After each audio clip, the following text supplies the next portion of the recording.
সমগ্ৰ বিশ্বৰ লগতে চিলাপথাৰতো নেতাজী সুভাষ চন্দ্ৰ বসুৰ 128 সংখ্যক জন্ম জয়ন্তী পালন। সদৌ অসম বাঙালী যুৱ ছাত্ৰ ফেডাৰেশ্যনৰ চিলা ভৈৰৱপুৰ আঞ্চলিক সমিতিৰ উদ্যোগত আৰু অঞ্চলবাসী ৰাইজৰ সহযোগত সংগঠনটোৰ ভৈৰৱপুৰ কাৰ্যালয় প্ৰাংগণত অনুষ্ঠিত কৰা হয় নেতাজী সুভাষ চন্দ্ৰ বসুৰ 128 সংখ্যক জন্ম জয়ন্তী। আজাদ হিন্দু ফৌজৰ সৰ্বাধিনায়ক নেতাজী প্ৰতিমূৰ্তিত মাল্যাৰ্পণ, শ্বহীদ তৰ্পণ আৰু পতাকা উত্তোলনেৰে আৰম্ভ হোৱা কাৰ্যসূচীত অঞ্চলটোৰ কেইবাজনো বিশিষ্ট ব্যক্তিক সম্বৰ্ধনা জনোৱা হয়। তাৰ পিছতে আৰম্ভ হ'ল নেতাজীৰ জীৱন আৰু আদৰ্শৰ ওপৰত বক্তব্য। দেশ মাতৃৰ বাবে নেতাজীয়ে আগবঢ়াই যোৱা অমূল্য অৱদানৰ উচিত মূল্যায়ন কৰা হোৱা নাই। কোনো এখন চৰকাৰে নেতাজীক প্ৰাপ্য সন্মান প্ৰদৰ্শন কৰা নাই বুলি কেইবাজনে ভাষণ প্ৰসংগত খেদ প্ৰকাশ কৰে।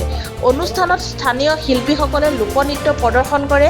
সভাৰ জেউতি চৰাই প্ৰথম IAS আৰু তেতিয়া যথেষ্ট অৰিহণা আছে, চবেই মানে স্বীকাৰো কৰে, কিন্তু চৰকাৰে মানে যথোচিত সন্মান প্ৰদৰ্শন কৰা নাই বুলি অভিযোগ উঠি আহিছে তেখেতক।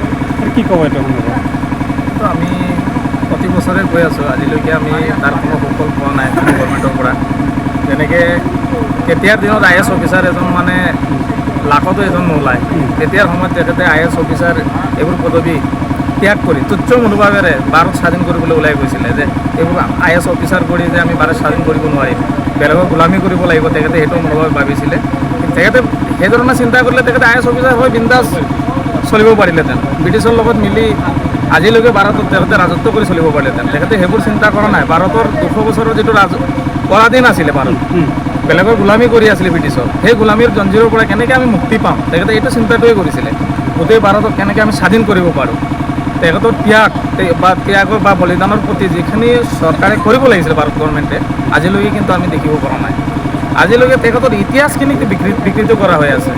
নেতাজীৰ যিটো সত্য ইতিহাস আছিলে, যি কৰি গৈছিলে তেখেতে, আজি আমি স্কুলত পঢ়িবলৈ কিতাপতো নাপাওঁ। এইখিনি লাহে লাহে লুপ্ত হৈ আছে।